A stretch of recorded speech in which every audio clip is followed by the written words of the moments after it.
Punam with us today in the studio. Good morning to you both. Dom, are you still going ahead with your Christmas dinner in the pub with your friends? No. Absolutely. And Punam, obviously, last Christmas wasn't much fun for anyone in your home.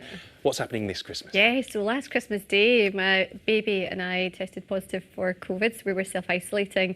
My husband had left my Christmas dinner outside, my dog ate it. It's Christmas. I am just looking forward to celebrating it with the family, go and enjoy my dinner, and I just can't wait. Yeah, it's going to be great. Whatever you do, it's going to be nice. Gain their sense of smell after about 6 to 8 weeks.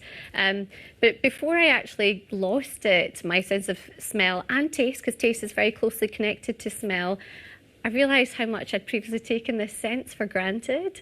So if we think about why smell is important, even through evolution, it's actually a protective thing. It protects us from danger. So being able to smell when food's gone off, when something's burning at home, if there's a gas leak, but also smell is really powerful for connection. So connecting to your environment, your surroundings, to the food we love to cook and eat, but also to people. So the thing that was probably the most saddest part of my loss of smell was my 6-month-old baby. I couldn't smell the familiarity and comfort of my children, which I now cherish. Correct me if I'm wrong, but if you've got no baby, losing your sense of smell for 6 months is a bonus, isn't it? Well, I did miss the pooey nappies. What a bloke thing to say, Dom. I actually had that myself. What's actually going on? Why do you lose your sense of smell? What's the science there? So we can lose our sense of smell for various different things. Infections obviously being one of the commonest, and COVID has very much put that in the spotlight. But you can also have altered smell from things like allergies, sinus problems.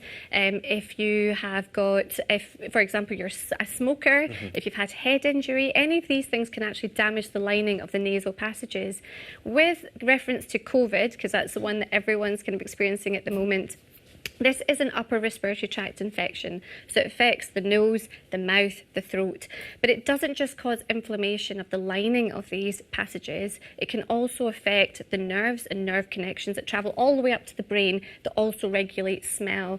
So that's the kind of mechanism behind it. And for everyone this will differ. So some people might have complete loss of smell, for others it might be just a bit altered. Some can even have like a heightened sense of smell. Oh, wow. Now, one of the things that actually helped me and was from you was smell training. So talk us through that and how that could help other people who may have lost theirs. Yeah, so in the first couple of weeks after you've had COVID, studies have actually shown that smell training can make a big difference, and they can actually speed up recovery, can double the rate of recovery compared to if you weren't doing smell training. Now, one of my friends who's an ENT consultant described smell training really well, in that you want to think of smell training as like physiotherapy for the nose. So if you can imagine, if you've hurt your shoulder or knee, you get given exercises and physiotherapy where you're working to strengthen the muscle